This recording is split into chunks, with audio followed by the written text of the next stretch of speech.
Welcome, everyone, to another episode of Brothers and Sons. We are so grateful and so honored that you're here with us.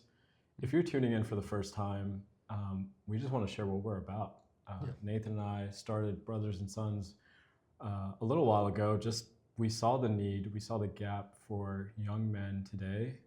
We see that the things that we're ingesting in our hearts, in our minds, in our lives are not really helping us grow, not helping us find good good areas of establishment, good community, and so we want to stand in the gap. We don't want to sell you anything. We want to just tell you stories of our own lives. We want to help you find community, and we want to give you practical ways of formation that you can hold on to, and you can shape your own community. You can shape your own friendships and circles wherever you are. So just thank you for listening. Thank you for being here. Yes, Thank you for being a part of Brothers and Sons. absolutely. And please always feel free to reach out. It's our Yes. desire to help you. There's nothing scalable about this. We'd love to jump on a call, hear your story, and be an advocate for you. Yeah, absolutely. That being said, we're so excited for this week's episode and what we're Yep. getting into. Nate's going to tell us what we're diving into. Absolutely. So not only are we going to be having an episode about this, but this is actually the start of a series Yeah. about health. So it's interesting. I think a lot of guys are going to listen to this and they'll hear the word health and they'll think of fitness, which is something we do want to talk about today. But we want to talk about broader than that.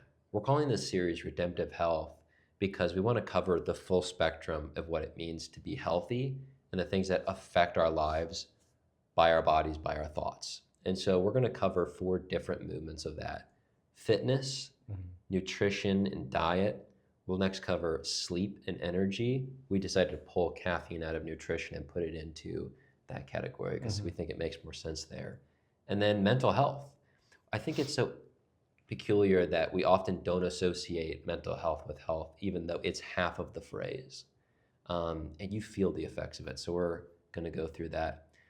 And I was just reflecting as we were going into this episode, there's this person I listened to online who was talking after a therapy session she had, and it's a fitness influencer, this person named Fiona Simpson. And she was talking about how we so often want to be great in one area of health, but we neglect the others as a process. But just, she used this analogy of like you're baking something. You would never only put part of the ingredients into baking something. You have to put the full spectrum. You have to address everything. And so just like that, we're going to kind of address everything in that. And so we're going to start with fitness, exercise. And JP and I are both people pretty passionate about this. So I think JP's going to kick it off with his background a little bit into this. And Yeah, absolutely. I'm so excited for this week and for the series. Fitness-wise, I can remember working out as early as 15 or 16. I remember my cousin introducing me to working out.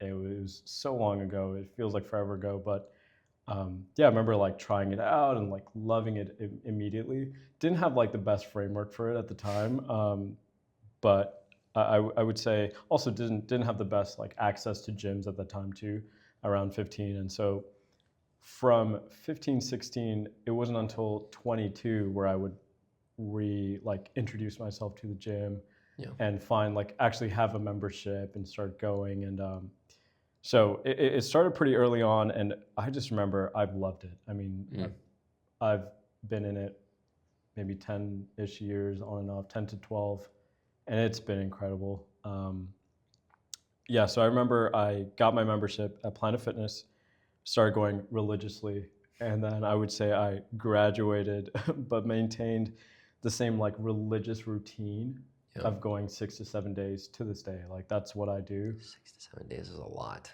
Yeah, and and that is something I was reflecting on recently, actually, even before this episode, is, man, how maybe should I peel back a little bit, or how often do I need to go? I feel like 7 days might be too much. Well, actually, okay, outside of sauna, how long do you actually spend in the gym per set? Outside of sauna, working out, I would say an hour. Okay. Hour 15. So not terrible. No. I think that's reasonable. Well, then you're doing the sauna, so you're spending like an hour and a half. Yeah. Oh, way more, way more. I mean, the Okay. sauna itself is around an hour. So Yeah. truly, like 2 hours in the gym. Yeah. today, I think I did 50 something minutes. And Wow. so, yeah, Hmm. about 2 hours. Okay, so 6 to 7 days. Yeah, 6 to 7 days. I would like to peel back though. I think 5 days would be great, not to steer off too much, but I think 5 days would be great and take 2 rest days. Yeah. I think that is where I want to be.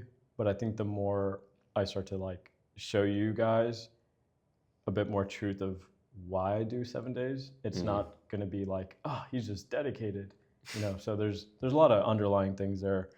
But yeah, kind of going back to the story. So Planet Fitness, I remember going and I came across this guy I went to high school with. So it was a few years out of like high school to the time I got to Planet Fitness. And I remember meeting this guy and he was like, yeah, we should work out together and it'd be great, blah, blah, blah.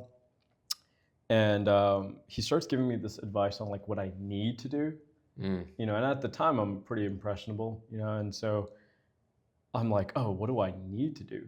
Yeah. And he was like, well, you need to, in order to put on size, because I was a relatively skinnier individual growing up. It's a funny phrase, a skinnier individual. Yeah, well, actually, that's not true. I wasn't skinny growing up, but around my teens, I was. Yeah. Yeah. And he told me what I need to do to gain size is I need to eat. And I was like, okay, well, I already do that and I'm not gaining anything. He's like, no, you need to eat everything. Like, this is like the best thing you can do to gain like muscles. Like, even eat like a tub of ice cream and just eat. And I was like, whoa. And mind you, I'm probably 21, 22 at this time. And, I took like 4 or 5 years off. And so I'm like, hey, this is me kind of starting my journey.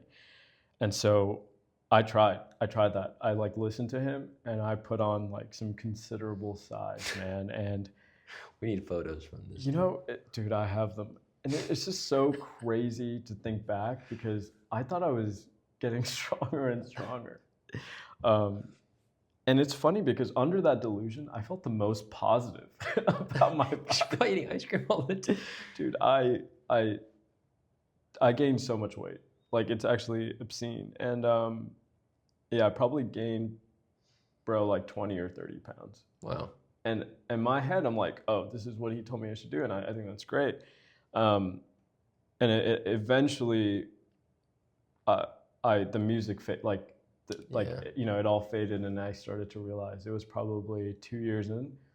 And the veil completely like just lifted off my eyes. And I was like, whoa. I need to do something about this. It's almost like I looked at myself differently, And so I was like, man, I got to face the music. I got to clean this diet up. Nobody told me that I'm just actually gaining terrible amounts of weight. And I'm not holding it well. And it's considerable fat, honestly. And so it wasn't muscle. It was totally outweighing that, going the wrong direction. But mentally, I was so locked in. So, yeah, I would say at that point, it was probably fall 2021. So fast forward to fall 2021. I started cleaning up my diet, eating more protein, totally threw what he said out the window. I think I stopped working out with him as well for good reason. And yeah, my body began to actually change for the better. Yeah. And so from that point on, double click on 2022 to 2026. I've been kind of steadily I've kept that weight off, and it's been like something in the past, and like I've held a good kind of level or standard or whatever of weight that's good for me. And I've been doing that through like thorough exercise, sauna, which, I love talking about. And like that's part of like the recovery regimen. Do you also think because I know we've talked about binging a little bit in the past, which is something that you and I both struggle with. Do you think sometimes you've leaned on fitness to almost like, oh, I just binged, let me go hard in the gym? 100%. Yeah. And that I'm saving that for like the diet part, but that is 100% what I've done, right? Yeah. So So true, so true. And actually, the next thing I was literally about to say is, I cannot say I've been happy over these years Mm. With fitness. with fitness. You know, I on paper, and maybe to people who look at me, they would say like, okay, this guy's in decent shape. He's not like overweight or he's like in the gym. But I've been so unhappy because of exactly what things like you're saying, like not a good handle on diet, Yeah.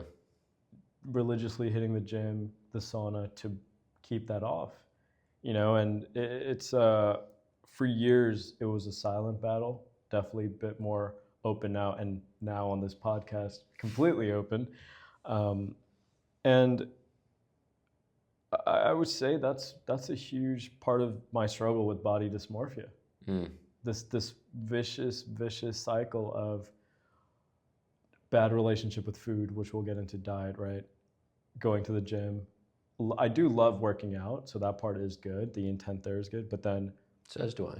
yeah, totally. And then doing things like cardio, or I mean, even starving myself sometimes. Mm. You know, skipping meals because I'm like, I got to punish myself for the night before, you know, and I know better, like I should do better. And the body dysmorphia is so real, you know, so Yeah. meaning like somebody else might think you're in good shape and then you yourself can't see that.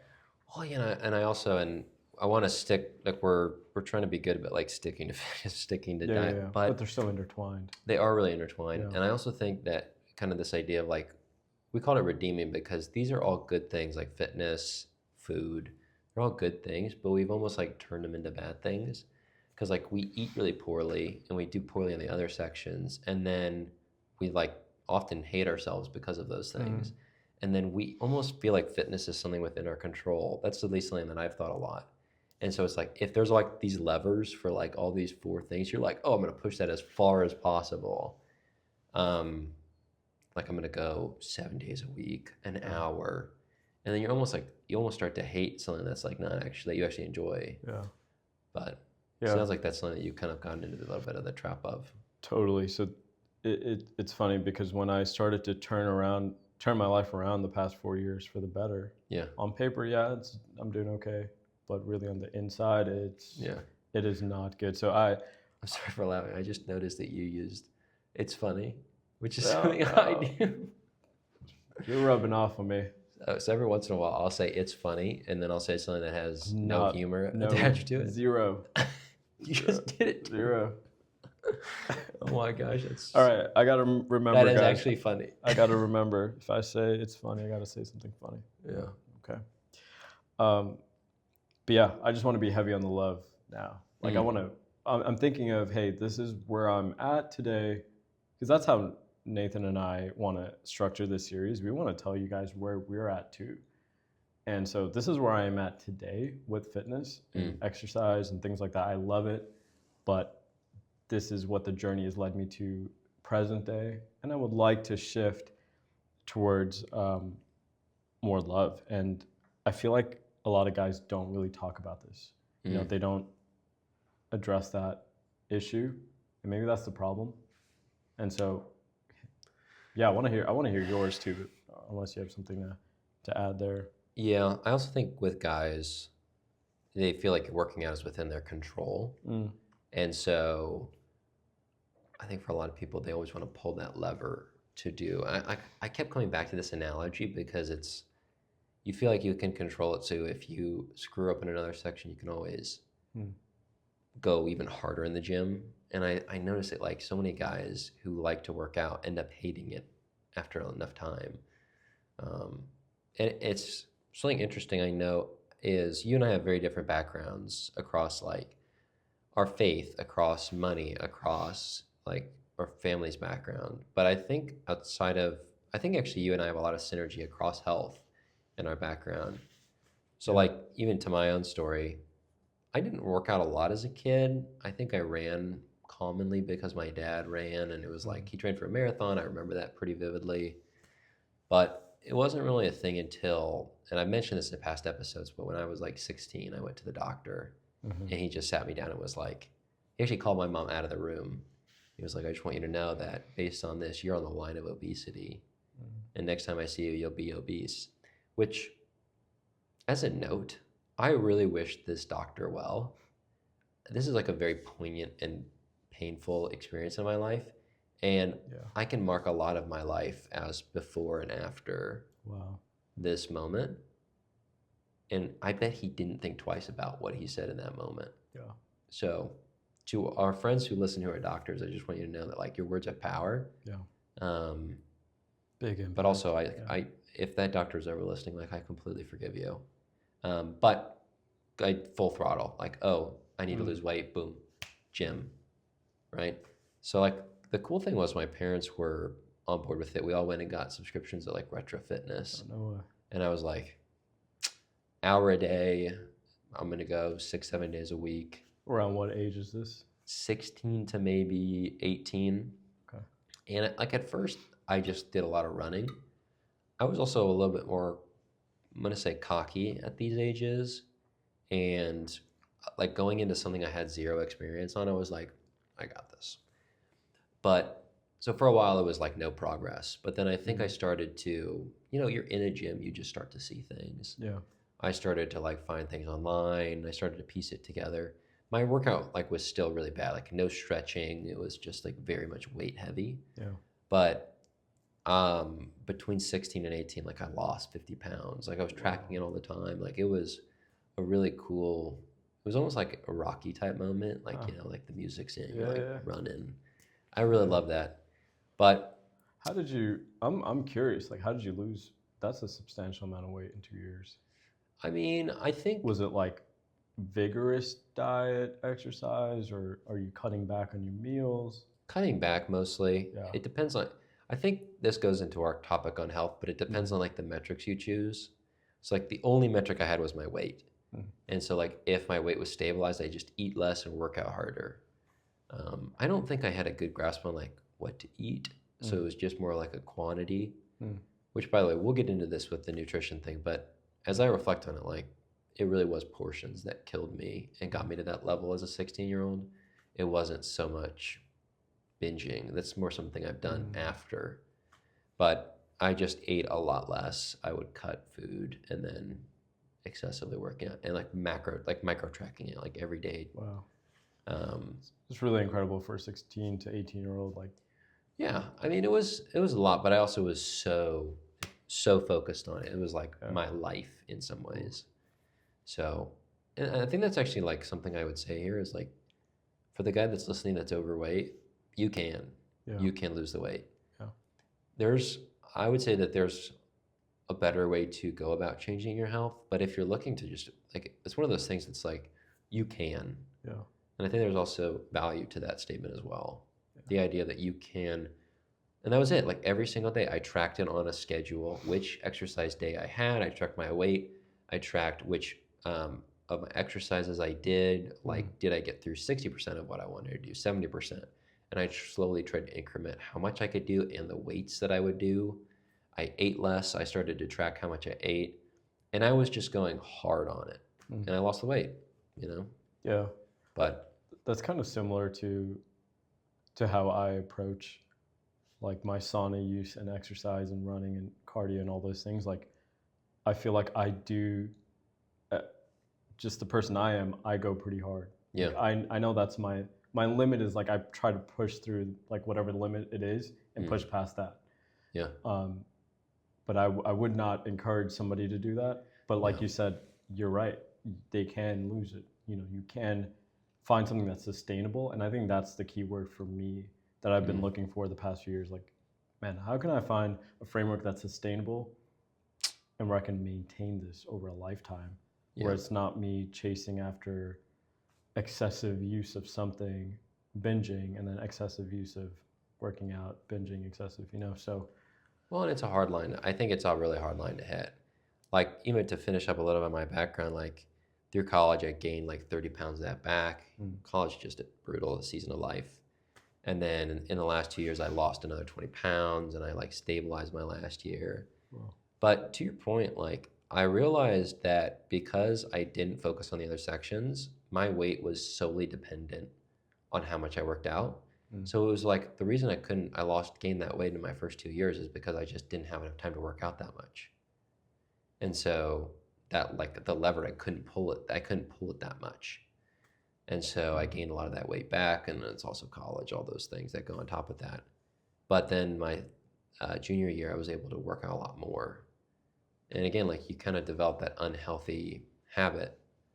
But I think it was actually my last year in college that like my perspective started to change on this, which actually came from like friends who play sports. And one of my friends, Edgardo, who's a boxer, and he just started to send me like information on diet. And he was like, dude, it's like 20% fitness, 80% diet. And there's something, okay, this is going to sound controversial, but like there's one thing from like a nutritionist to tell you, a nutritionist who like does not have like the muscle you're going for, to be like, it's nutrition, you got to do it. And I'm like, but you get paid for this. Versus like your friend who's boxing, who's like, what the heck are you doing? Why are you working out so much? Yeah. You need to focus on your diet. And it was like, oh. Yeah. And so that's when I kind of started to change. And like fast forward to today, I work out 3 times a week for 30 minutes. And I'll get into this more, but like after 3 to 4 days of working out for 30 minutes is the first time in my life I've actually gotten to a 6-pack, which was like a goal I had for a long time. Yeah. But I think it is genuinely because... Show it right now. No, I'm just kidding. But I think it's genuinely because I shifted Yeah. to focusing on these other areas we're going to get into. Yeah. And it was a little bit like, it's actually a little bit embarrassing. Because if you think about this, I started doing this at 16 on a mission to like, the dream state was like to get to this 6-pack level. So I spent 6 years using one thing to try to do it. And after 1 year of applying the other 3 things that could have been so easily accessible, I hit it. And it wasn't even that hard. Actually, like more than half how much I work out. Wow. I think about that. It's a little bit of like a personal like. That's actually amazing. Yeah. Right? Yeah. So you would say today, so for me mentally, it's still a bit of a battle, but you would say your mental relationship or your relationship period with working out is a lot healthier than it was a few years ago. I would give myself actually an A in this category. And I think part of the realization I had from this too was something somebody told me, which is like, if you think about it, people in history used to have like no body fat. And working out was not like a thing. Yeah. And I was like, oh, that's so true. Yeah. Because like that was another point I had when you were talking was like, when you were talking about like it wasn't like there wasn't that many gyms near me when I was a lot younger. Yeah. I feel like people act as if gym culture has been around for a long, long time. Yeah. It's not. Like it's relatively new in the pages of history. Like working out's always been like getting active's been a thing, but I feel like for some reason, like the rise of like these influencers and the decline of like active lifestyles to very sedentary lifestyles, like we just like everybody's working out. And I'm just thinking like, it's so interesting. Like that was just not a thing. Yeah. Yeah. You know, my grandma and grandpa, it wasn't as much of a thing to be like, oh, I'm going to go to the gym every day for an hour versus like, that's a common thing people say. Right. But I think you bring up a good point. Like back in the day, people were just physically fit because of whole foods, healthy nutrition, which we're about to get into, and just, you know, even doing something like walking more. You would be surprised, like 10 to 15,000 steps a day, 12,000 steps, like how much that is so good for you to maintain like a good, healthy weight, you know? And so. But should we get into nutrition? I was going to say, I feel like this really leads really well into nutrition. And honestly, this is a really hard topic for me. I think outside of mental health, this was probably the hardest for both of us, right? Yeah. Sleep is going to be the quickest, section. You think this is going to be the quickest? Sleep. Oh, yeah. Yeah. My sleep it's been bad. I hope it gets better. But I want to set the scene for you guys for nutrition. So, like, it's about to be long when you say I'm going to set the scene. Can you let me set the scene? Okay. I'll go through it quick. I grew up a relatively chubby boy. Like, I was a pretty chubby kid. And I think chubby is the best way to say it. You know, it's bad when your like family members are really like happy to feed you and squeeze your cheeks all the time, and they're like, "Oh, you are very healthy," and you get the husky pants when you go to stores. I don't know. The If, husky I pants. don't know if you. Oh, you're too young for this. If anyone's listening and you're around my age, I remember going to the store before school year started, and there were no pants that would fit other than like husky. It's kind of crazy to even. That's like, who wrote that? Who made that marketing choice? I have no idea, but so that was around up until maybe 12 or 13, and that's when I lost the weight. I don't know how, it just kind of came off and it stayed off.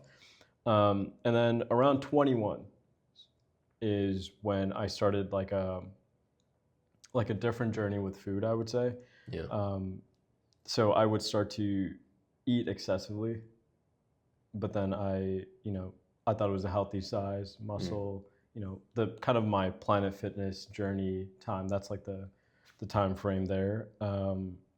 Yeah, I would eat excessively thinking this is healthy size. Like, Well, actually, I wanted to double back on that because when you say you're eating a lot, were you putting on muscle, or were you just putting on fat?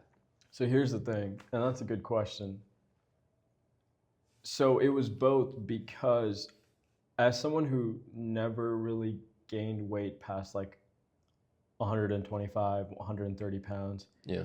now I was intentionally eating so much, my stomach expanded, I would crave more. That happens typically.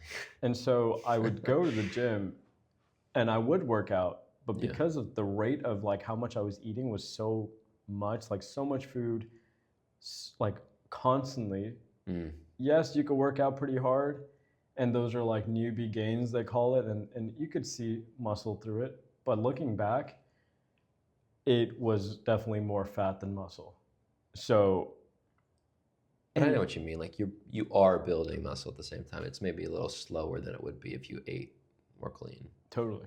Yeah. But I would say I was blinded by delusion and ego. Yeah. This ego of like, I'm putting in the work, like I'm gaining muscle, and I'm like wearing like clothes that like show my muscle, but it's really like, no, I was so blinded by like, one, I'm putting in, I thought I could just get away with eating terrible food, and man, if that were only the truth, I would just be like so happy with that, but that's not the truth, right? And so I would say now, 2022 to present day, I found like a huge change, but I found myself in this constant battle with my diet, yo-yoing, right? So back and forth between bad diet, binging, and then like clean food, in the mix, because I feel bad, and I do want to incorporate good food, or healthy food, healthy diet, and then going back to the gym, excessively doing that, skipping on meals. Yeah, just a vicious cycle. And so my vision, I would say, for food is to see it as fuel. That's your vision? Yeah, I want to see food as, and hear me out. So I want to see food as fuel. I don't want to overindulge, and I still want to enjoy things like dessert, like ice cream, things like that, in like its proper form, and not as like a everyday, I need this, like I crave this, I can't live without this kind of thing. Yeah. So that's where I feel today. I mean, I have more to say there, but yeah, I feel trapped. I feel a little hesitant to say like food is fuel, because like I've seen guys use this and abuse this phrase. Like I know guys. I remember I was at my one of my buddies, this guy Adam's house, and by the way, Adam is like a righteous man. He's like, I really like this guy.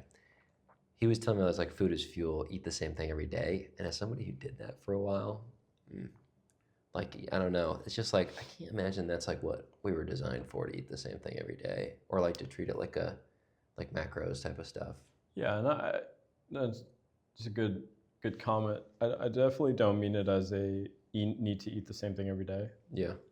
I will say I think that's helpful for me sometimes. Oh, I mean, it's like as somebody who's also type A. But I don't mean to say eat the same thing every day. I more so mean to say, hey, look at the food you're like. Remember the purpose behind it. Yeah. It is fuel for your body, fuel for your mind. I mean, I didn't write this in my notes, but I'm thinking when I ate the best, and I would still, have, I don't want to say junk food, but like, good dessert here and there, like with friends or, with loved ones or whatever. And I think that's for me the best balance. And like, guys, you got to find the best balance for you. Yeah. I don't think one way or the other is going to be good. You can't like eat clean 99.9% of the time and like you're like, I never want dessert. I never want to, because you're going to miss out on a lot of good things of life, I think. I mean, you turn down Yeah. like I don't know, pumpkin pie, apple pie during Thanksgiving. I'm like, that's tough. You know what's I was so Don't- close to saying don't what's do funny.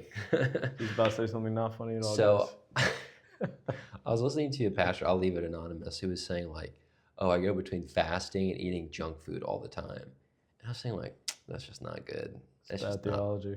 that's bad theology right Yeah. there. Like I just like, anyway.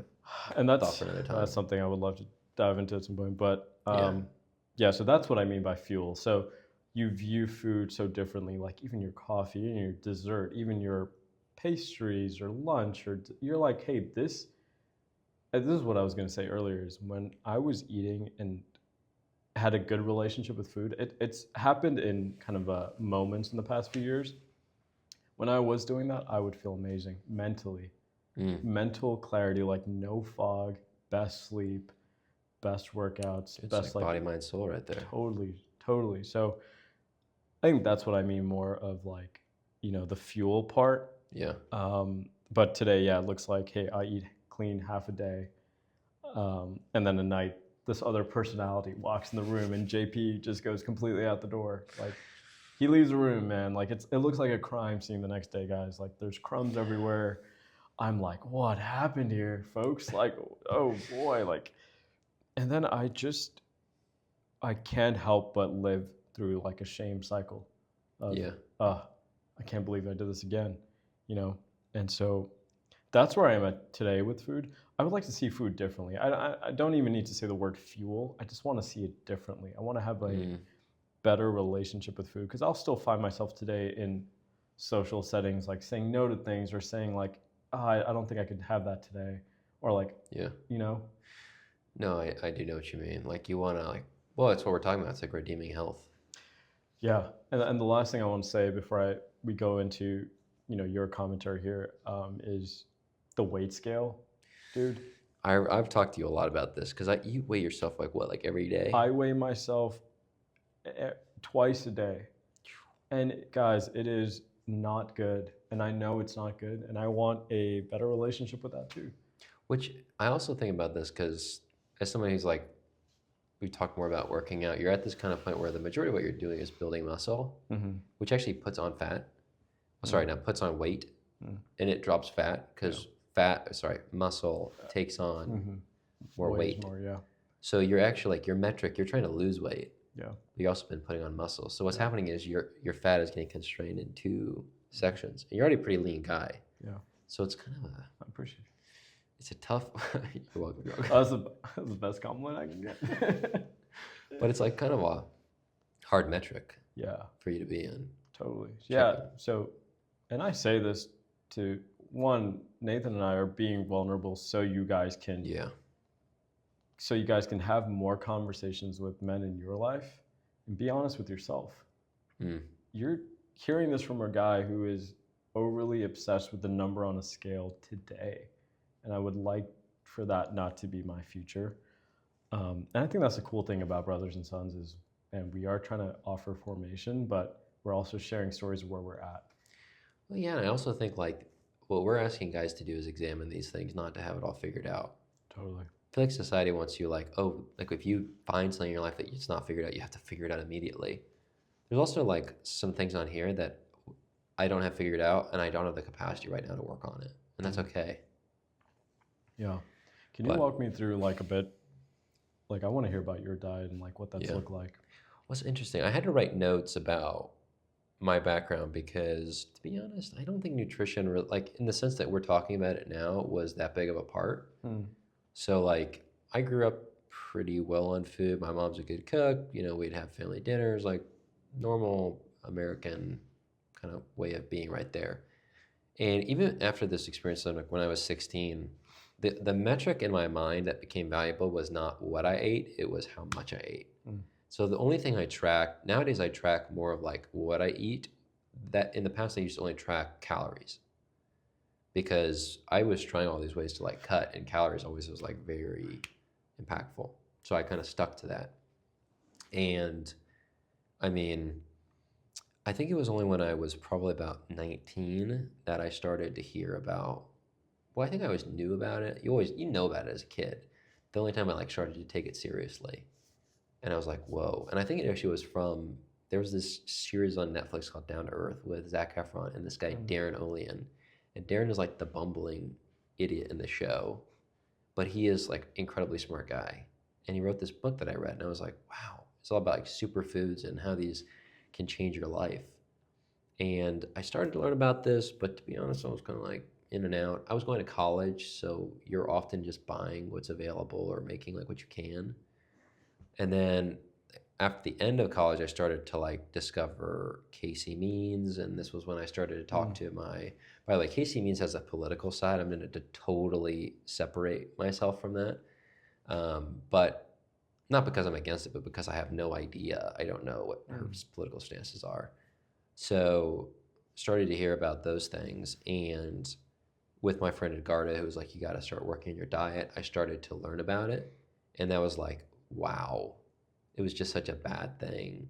Like I realized in the name of cutting, for one, I was binging. Like even the other night, like I had gotten some candy, and I was like, just ate like a whole bag of candy, and I just realized like I was really bad in a bad spot nutritionally. Like this was, if someone was asking me like, what's the thing that's holding you back from a really healthy lifestyle, it would be nutrition. Mm. Um, on these other things, like I'm in a good state or like okay, nutrition's always been bad for me. Like I would eat the same thing or I'd eat something kind of good, but I'd always go back to like burgers or pizza or candy, like sugar. Like I love sugar. I always like, it's just something I struggle with constantly, Oh. going to sugar. And I think it also came out a little bit with this kind of transformation process with my own health because since I was only focused on weight, I would ate bad food, and then this Mm. shame cycle around food kind of came into play, as well as like allowing myself to have sugar. And as I've changed that, I've started to kind of uncover how deep those go. Um, like you're right, it's like it takes over you sometimes when you're eating. Like you just like people will be so confused about this unless they go through it, where it like takes over you, and then you get up the next day and you're like, oh my gosh, what did I do? Yeah. And so like it's actually like as I was going into like now, I signed up for this course our church offers called Healthy Soul, just to focus on the emotional component Ooh. of eating. Yeah. I also got a nutritionist at the end of last year, Yeah. which really helped me. She started to help me change my diet, track my food. I will admit I've slipped a little bit on the things, Yeah. and I have a meeting with her next Thursday. But she started to like change my perspective. Like she gave me like a DEXA scan. Yeah. It was the first time she actually told me, she's like, man, you're in great shape. And the fact that she was telling me that to me, I was like, what? And It's then, so funny because isn't that the biggest issue for us? I oh feel yeah, like is we ourselves are never able to see how well we're doing and how no, far we progressed. It takes like it's a the inner friend or a critic. brother or like a professional to say like, "Oh, you're doing great." Yeah. She even told me, she's like, you need to put on weight. And she told me like, you need to cut out sugar. You need to do those Yeah. things. I've realized like she's completely right. I've realized that me cutting it out is more of an emotional thing than a logistical thing. So I've started to eat more clean, and this is like around the time that I was talking about getting a six pack, which I don't say to brag. I say it because it's a common goal that guys have, and it's one that I Totally. have. Yeah. And it just so happened that like nutrition was the key that unlocked that. Yeah. But trying to be a little bit better on nutrition, trying to deal with the emotional eating thing. If you listen to our resolutions episode, that's one of my resolutions. And then I actually wrote this down. I think it was just like you were talking about your vision for food. I think my vision for food is this: like, I want to realize the gift that food is. I want to eat good portions, healthy nutrients, and to love the good things bestowed in life. I want to enjoy like the beauty of the natural foods that are given. And I want my body to love what I give it and to be at a sense of peace with my food. Yeah. But overall, I give myself like a C on this, Yeah. maybe a C minus. But I would say I'm not failing in it because I'm applying myself. Ooh.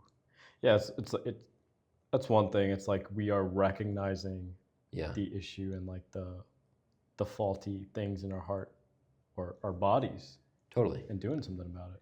And I would also say like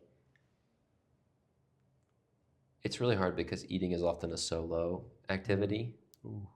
Like you're working out with other people, well, I guess sleeping's a solo activity too. Maybe that's a bad analogy. But I I just know think what you about mean, like, though. Yeah. I mean, I go back to this, like we do Alpha, which if you've never heard of Alpha, is an amazing program. Try alpha.org.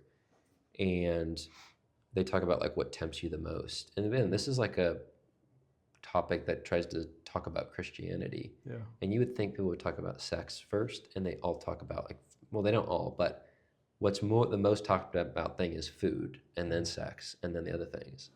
It's just so like it's such a common struggle. Yeah. Like binging, like when I talk about binging, when I talk about eating too much, guilt about food, like it's like so relatable. Yeah. And it shouldn't be. Yeah.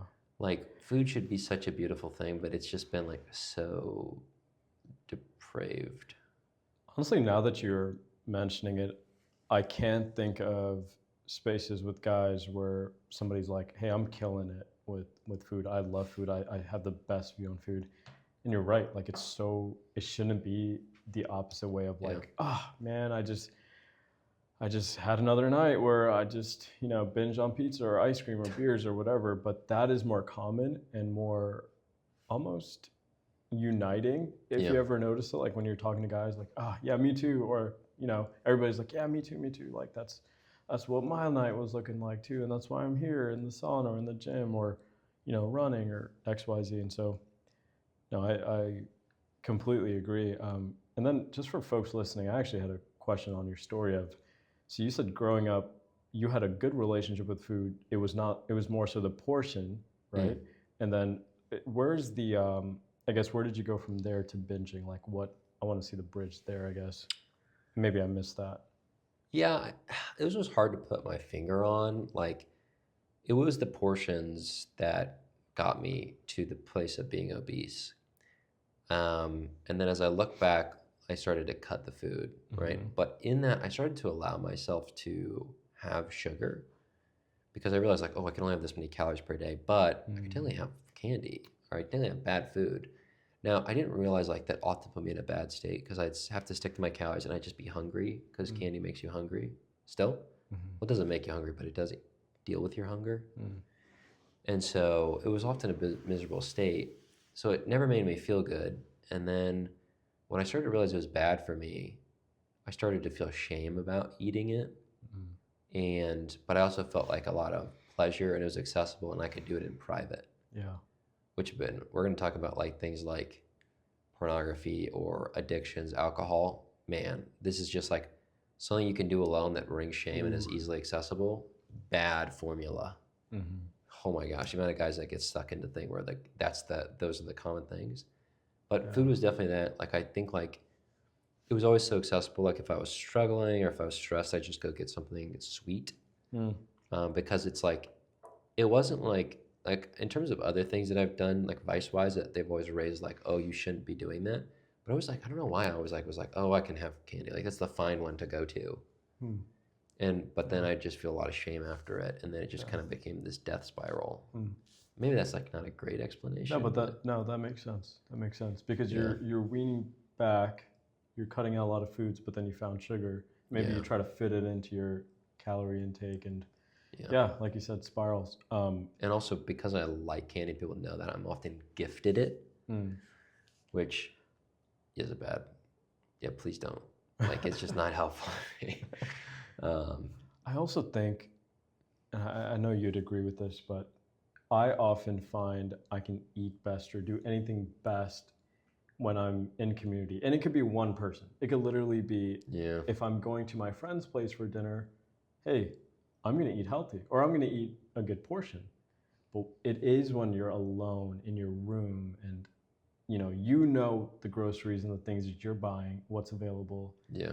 And as you get older, you get jobs and you get money and you could just buy these things. You have money? No, I'm joking. Buy me some candy. So readily available. That's the point where you say you don't have anything funny to say. Yeah, that's where you say. Oh.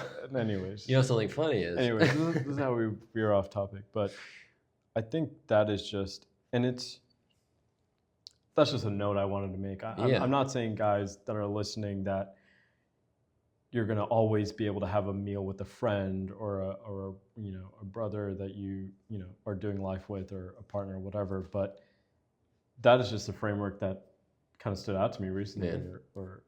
I so agree with you.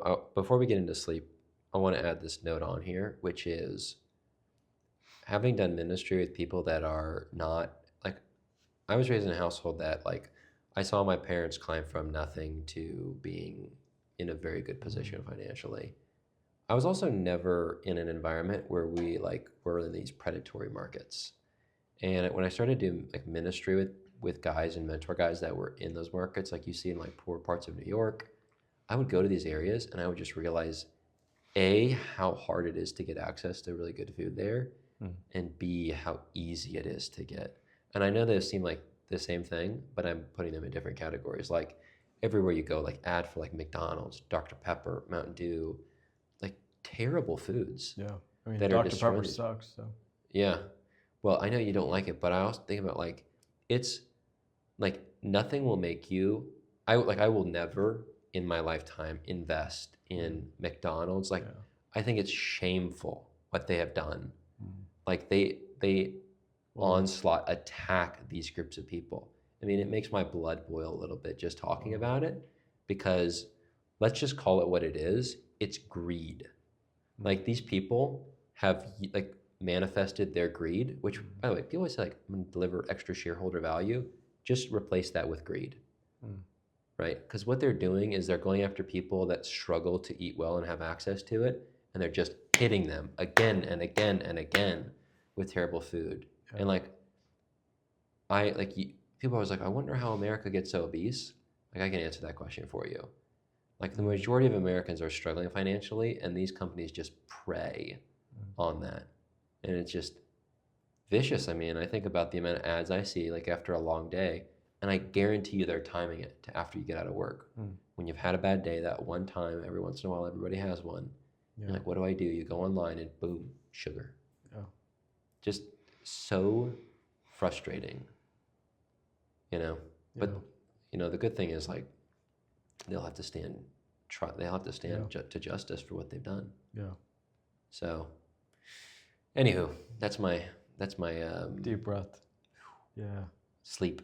Yeah. Sleep and energy. Sleep. We're gonna fly by the sleep. Let's do this. I can even tackle this one first. Go ahead. I mean, there's not a lot to this. I grew up in a house that prioritized sleep. I mean, I used to get there's obviously I wasn't with health trackers at the time, but I would guess I got 7 to 9 hours of sleep as a kid. Yeah. Obviously more when you're very young, but I would say in retrospect, I was not the best on consistency. Sometimes it was you go to bed at 9, 10, 8, total dependent. And caffeine was definitely a big part of when I was 16, started drinking coffee, became very reliant on that. In fact, I tried to go off coffee one day this week and it was just miserable. And I think I only started to open my eyes to this when I read Ariana Huffington's book and Matthew Walker's book on sleep, and it was just wow, this is really important. So started to really over-index on it, and then looking back now, I think I'm in this place where I do okay with it. I actually got my Oura Ring score. I had it do all my analysis, average sleep since January 2025, and I averaged 7 hours and 29 minutes of sleep. I'm at 6 hours and 40 in the last 2 months, but I think that's also because of a lot of things going on in my life, just new things going on. So I give myself a B on this. I will note the funny thing about, oh my gosh, I will note that when I don't sleep well, I feel it. Of all the things on this list, it has the most direct, fast-hitting effect on my mood, my work, my thought process, is how well I've slept that night. Yeah.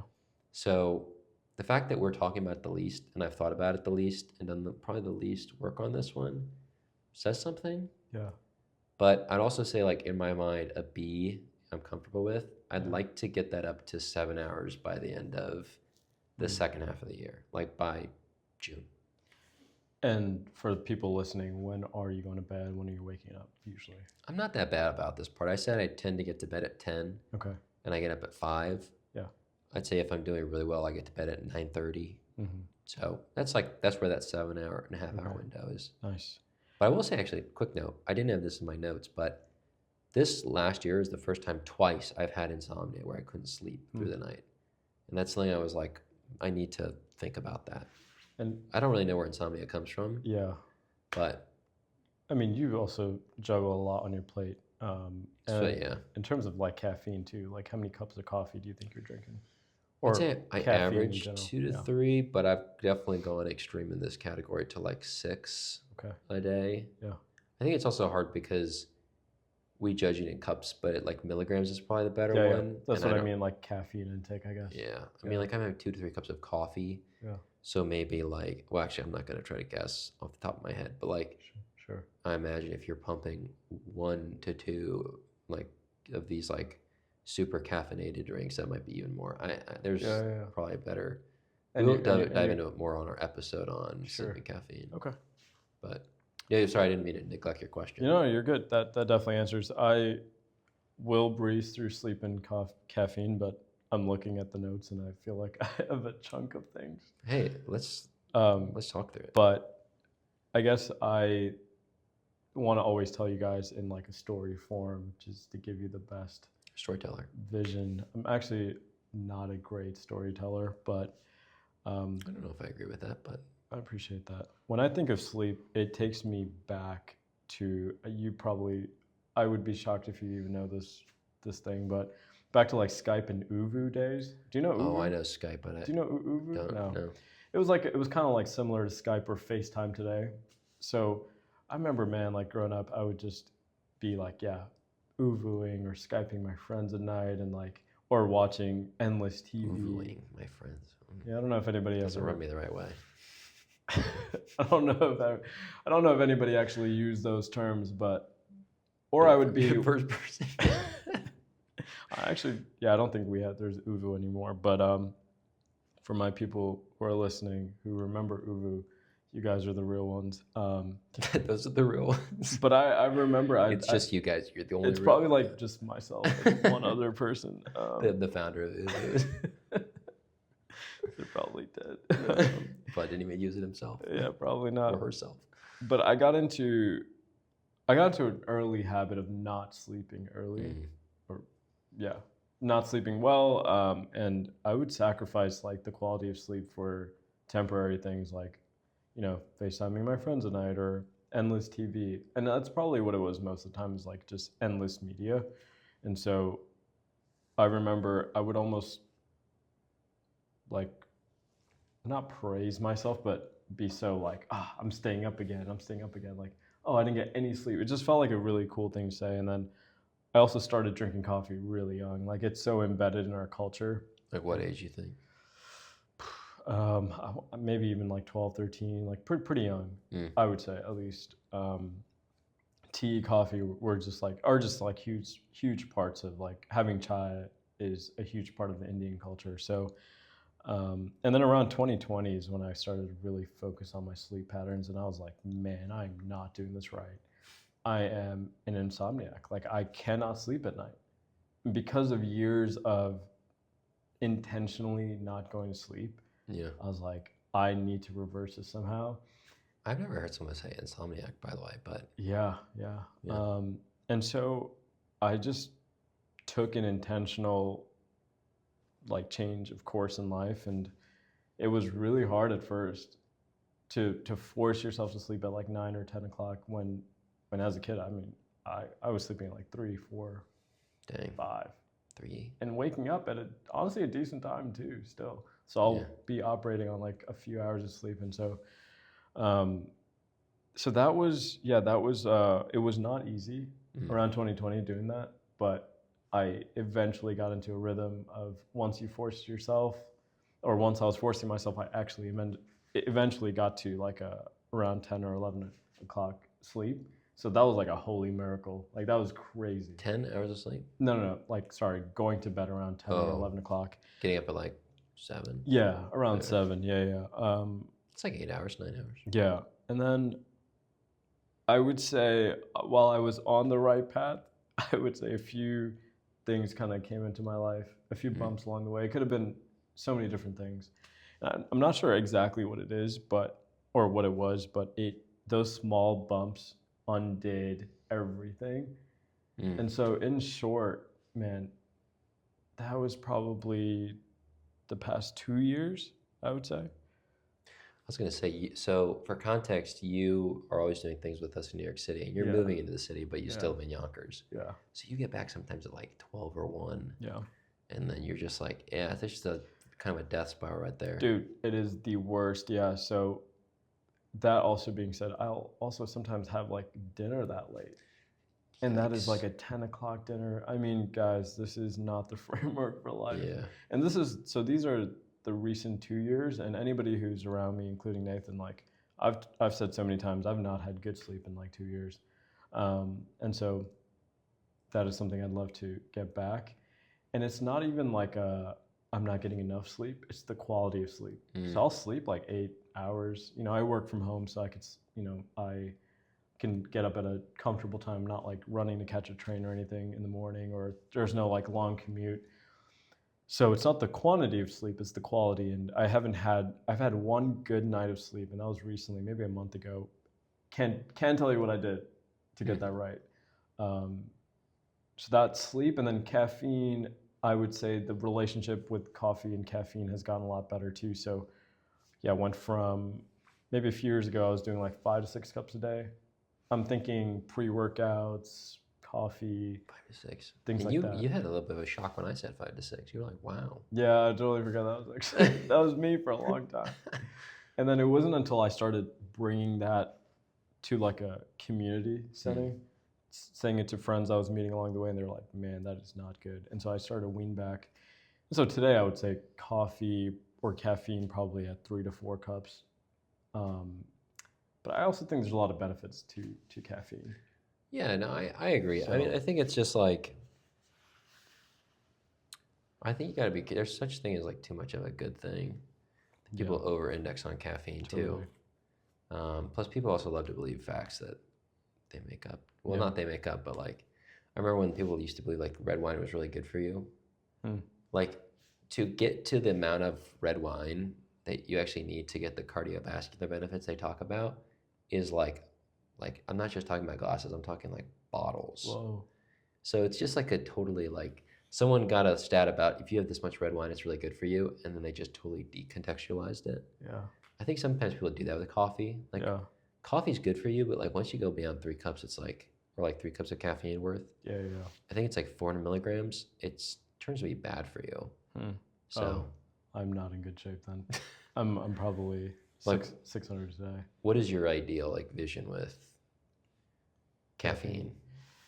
Yeah, I would say my vision is I want its effects, if that makes sense. So like people who are drinking coffee are drinking it to stay awake, right? To be alert, cognitive function, which it has. I am so far past that point, my friend, way past it. Like I don't have the benefits of coffee or caffeine. And so I'll have coffee today for the recent years is because purely psychological like routine. And so I need to have it in the morning, but it's not because it wakes me up. It actually has the opposite effect. It does nothing. It like at night I'll have it and it puts me to sleep. Like opposite effect. And so I do that too though. It's like being raised in a household that was part Cuban. It's like very normal to have espresso after dinner. Yeah. Which a lot of people can't handle that. No. So that is my relationship today is I don't actually have like caffeine and coffee or whatever, it does not have the effects that I want it to have, It doesn't keep me awake. It's purely like psychological. Like people will see me drink a pre-workout in the sauna, and they'll ask me, "Oh, does it like help you? Does it keep you like get ready?" And I'm like, "No, it's routine. Mm. I just drink it every day, and it doesn't do anything for me. But there's things in these cans and in these products that are they're good Affecting things, you. but like doing an excess amount. Well, I might even push back on the idea that they're not really affecting you. I They think like are. They you, are it definitely absolutely. are. Yeah, Yeah. yeah, totally. That's what I mean. Oh, I see. I'm saying it is affecting, but it's not like for the average person. It should be keeping you alert, keeping you ready for a workout. Keeping you Hmm. kind of awake, and it does not do that for me. So I want to get to a place where hey, I have a great relationship with sleep, food, and you're so right. It's all of these things Yeah. encompassed. That is where you'll feel the best. Yeah. So hopefully that wasn't too much word vomit, but No, I I think that guess was I really had a good. little bit more to say there. I think it's also just needs to be talked about. I think most Yeah. guys, this will be new. And Mm. that's kind of like a little bit of a scary thing. Like if you hear something we had and you're not totally comfortable with it, I just hope it's invitational. Like we're saying this many times from a position of like, we're not in a great position with some of these Yeah. things. Mm. So, and also I think that's just another plug for a community. Yeah. Sometimes you make it in a community. Well, when you get in a community, they'll tell you like, hey, I just don't think you're doing really well in this, and bringing things to them. I think just has like a tremendous effect. I know it does. Hmm. I mean, some communities can be very shallow, but don't look for one of those communities. If you see that community, drive left. I say that as I made a hand signal for right. But okay, I didn't even catch that. I got it. Look right to me. Okay, mental health. Should we talk through this? Let's talk through it. Yeah. I could go first if you want. I actually think I'm going to put my notes away because I'm thinking now that, hey, we're going to get into weeks where we're diving pretty deep. Do you know what? I'll put my notes away too. Oh, boy.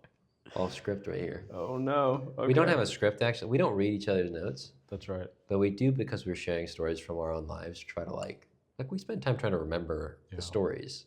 Yeah. So, but tell me. I'm going to go off script, and I'll keep it pretty short because I know we're coming up here. But yeah, mental health is a huge one on my heart. I mean, this, besides like the food, I would say this is a big one on my heart. And I have struggled like as early as 15 is when I remember having depression. Like I remember losing a friend really early on, and she was super young as well. And it just hit me like a brick, like just crazy ways. So, but I think even before 14, 15, around that age, I still think I was depressed and sad and like going through things mentally through different situations I was seeing, but I didn't have the language for it. And yeah, in short, from 15 to 24, 9 years of a hard fought battle with this beast of depression. And By the way, to backtrack to this, if I recall correctly, you were in a relationship with this? Yes. Yeah. So the person who passed, yeah, she was diagnosed with leukemia. Yeah. And she was somebody I loved deeply, and it was just a really good friend too. And it really shocked me, and we can get into that more later. But yeah, I took it really hard, and I remember high school was so difficult. My relationships were difficult, my friendships, my relationship with myself, and with even God, just completely, at the initial onset, distancing myself and finding him again around 17, 18. And so, yeah, while it was a 9-year thing, we could save it for the episode on mental health, but because I won't be able to really hear the full story. Yeah. And I don't want you to feel like you're pressed for time because. Yeah. But I know what you mean. Yeah. Yeah. I would say in short, like it was hard. It wasn't easy, and I don't want to like leave you guys on a cliffhanger. Things obviously got so much better, and I found freedom. I put a lot of my freedom and hope in like, God, you have to save me from this. Sorry for laughing.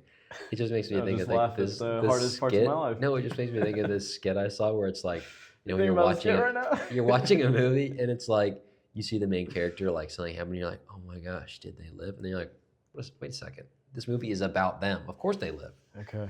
Well, I'm alive, guys. No, you're thriving I'm too. thriving, hopefully. But you're also like really strong with self-identity now. Yeah. So like the backstory there is. Yeah, the backstory there is there's a lot that happened, and I'll color that for you guys in a few weeks. But yeah, they're big topics that I struggle with along the way, right? Like identity, view on self, my relationship with others, God, my purpose. I had no idea what I was doing in my life while I was depressed and having these really dark thoughts. And so I just thought, man, if I survive this, that might be enough. And there were a lot of years where I was just floating through, not surviving at all. Just another year, another season, all looked the same. You know, I had good friends in my life who tried to help me at the time, and yeah, I'm so thankful for that season of my life, for having those people. But it wasn't easy, and eventually, you know, I found freedom, and I'll talk to you guys about that, you know, when we get there. But and today it looks so different, right? Like you're saying, you see everyone around me today sees a different version of JP, or of who I am and who I identify myself to be, and how much freedom I have found. But it's like this person I feel like I'm talking about is like a ghost of that, of my.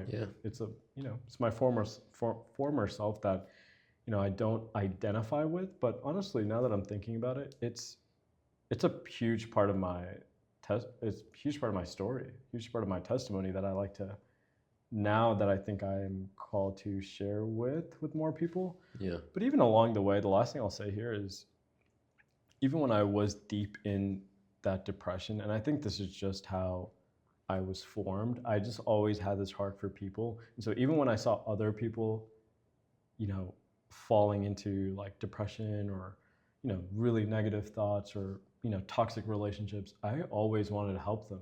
Even if I didn't have the best framework for myself, I had the best like heart for others and so much love to give. And so it was an interesting relationship, because I would help others and not have anything for myself, and not have like hope or freedom.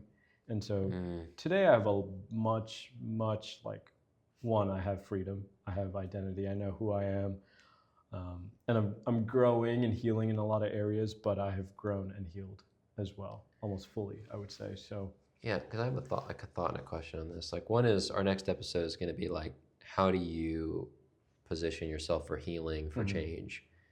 But you also said like you were giving, because I would say something about you, for those that don't know you, is you have this just powerful gift for mercy, empathy, and love for others. And so that part has actually stayed the same. Do you think it's hard when you have that kind of a gift, when you're hurting, even today? Like when you're hurting yourself, but you still like, oh, I give for others. You can kind of like neglect.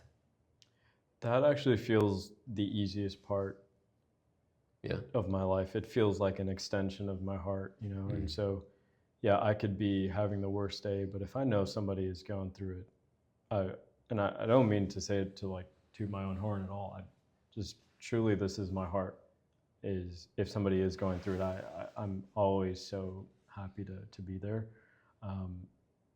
And so, like I said, it feels like an extension of my heart. Like, and that is not everybody. Like, that is not me. I struggle when I am not there. Like, I struggle to be there for anybody. Yeah. I wouldn't say I show up as myself in the best way, if that makes sense. Like, I think if I'm going through a hard time, it's hard to do though. Yeah. I can't fake it. But if you're going through something, I'm there for you. Yeah. But I felt that. Yeah. But so, I want to hear about your journey with this. Yeah. Well, as I was thinking about this mental health, I think the thing that interested me as a takeaway was that I haven't spent that much time thinking about it. And there's a call out in there that it is something that's like weighed a lot on my heart in the past, had a huge effect on my life, but I just haven't really properly addressed it. I think like when I was, like I've told this story before, but when I was 13, like a father figure in my life, who was actually a priest, he was our parish priest, my mom's boss, he'd come over to my house all the time, Mm. took his own life. Oh. And it's interesting that you're talking about death weighing a lot because it weighed a lot on me too. And you also always, I don't know why, I've heard this a lot with people who've lost friends to suicide.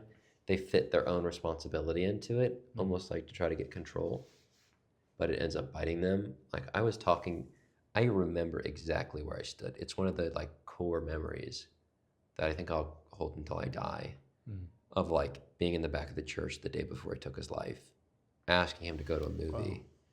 like pleading with him, please, like my mom and dad won't let me go unless like I can't go alone.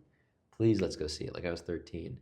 No, I have other things to do. I have other plans. And then to hear the next day that his other plan was to take his own life. And I almost like, I remember like I believed that if I would have pressed harder, maybe he wouldn't have done it. Now, this was like a foolish thing. Like, this was a guy who struggled with depression, unbeknownst to me, for decades. Mm. But I think that was just a tough mentality. It kind of put me into a cynical state. Yeah. I'm a very self-critical person. And from really 13 to 18, I would say that I was like, I can now probably, I think even more like further to 20, I would probably diagnose with like some form of low-grade depression. Um, yeah, just like low self-value, very critical to myself, Same. beat yourself up. Mm-hmm. Um, Mm-hmm. You know, we talk about like, people say, oh, it's so dramatic. Like you'd say you call yourself fat. Man, it's so many people. So many people do it. Yeah. I definitely was in that category. Yeah. And then I think when I came to have a relationship with Jesus, I started to experience a lot more love and joy. I still don't think I fully addressed the critic in my mind. And circling back to fitness, I don't know if you do this, but I notice like when I go to the gym, I'll often imagine somebody I am not. Mm. Like I'll put myself into almost like a fantasy state Mm. of who I could become, or like somebody I'm definitely not. A lot of times after you watch a movie, you almost imagine yourself in the movie. Yeah. And then I'd often beat myself up, like if I gained a little weight, Yeah. come on, Yeah. stop being so much pudgy, Yeah. You say those types of things. I also think I struggle a little bit with the right identities. Ooh. I think that's something that you've taught me a lot about, but it's very hard. I also like my parents used to have this book by Joel Osteen, and like I am not one of the people that's like a Joel Osteen hater. Like I think the guy has a lot of wise things to say. He's not somebody I go to listen, but he has this book about like affirmations. One of the things I don't like about that book is like a lot of those are just not true things. Mm. I'm having a great day. You're not. Maybe you're not. But like the idea of like having an identity that's set. Ooh. Like I am secure. I am Yeah. loved. I am okay.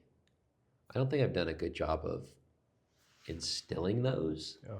I think I do really well with my mental health when I'm in a good state and really badly when I'm in a bad state. Mm. And I think it's like what I came to after going through this section was just like I feel like I'm just sitting in the tension because it's not something I've really brought a lot of my mentality into. And yeah, it's a interesting thing. I think like a lot of people, I also was like, oh, well, there's so many things I have to do. Do I really want to talk about mental health? Do I really want to go to therapy? Mm. Like I've got so many things Wow. to do. Like deprioritization. Yeah. I think hearing you speak on this now, I'm thinking men might hear this or people might hear this, whoever is listening, and think of mental health as solely like depression. And No. it's so not. No. Right? Like, but I'm just saying, like, I feel like mental health and mental illness kind of coins around each other. But you're so right, because it's, I struggle with the whole like, whether it's like relationship with food, or how does our physique or body look, or how am I showing up at like work today, or my relationships, and that's all like tied to mental health. And so Yeah. I think also just one thing I didn't mention is growing up, I just didn't have anybody who looked like me in the sense of anybody who was a guy going through depression and talking about it. I remember seeing my high school counselor, and I would like literally duck my head so Yeah. nobody would see me. Man, it's one of those things that I recognize in myself, but it makes me really sad, which is that there's a lot of men that have been in my life, from like friends and family, like the most close family members. But when you talk about eating poorly, depression, pornography, drugs, alcohol, self-doubt, like these are things that if you look at the statistics across men are very high. Even something like loneliness, 70% of men, according to like Gallup and Pew, are hitting over 70% are hitting these numbers.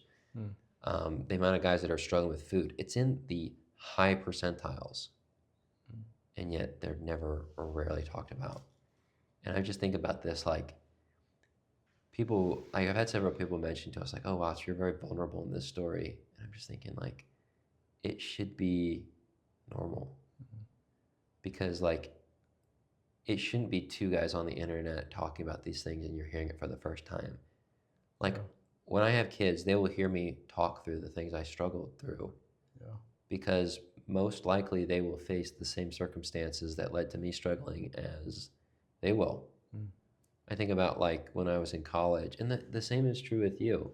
I mean, losing somebody, man, like it just happens. And you just, when you're a kid, you just do not have you just do not know how to process that. There's no framework for it. No. There's no amount of books or talks that Yeah. will help you. I just want to encourage you guys, like, don't think that mental health is tied to, one thing, or just Yes. and start to have open conversations with yourself. Like, just check in on yourself. Find a good brother or friend in your life, or it could be a family member or somebody you can really talk to. And it's time to bring these things to light. It's time to bring these things out. And I think so many people are, quote unquote, like losing the battle to this. Yeah. Because they are afraid to talk about it, afraid to bring it up. And I think it is becoming a little bit more popular or normalized to talk about, definitely talk about therapy.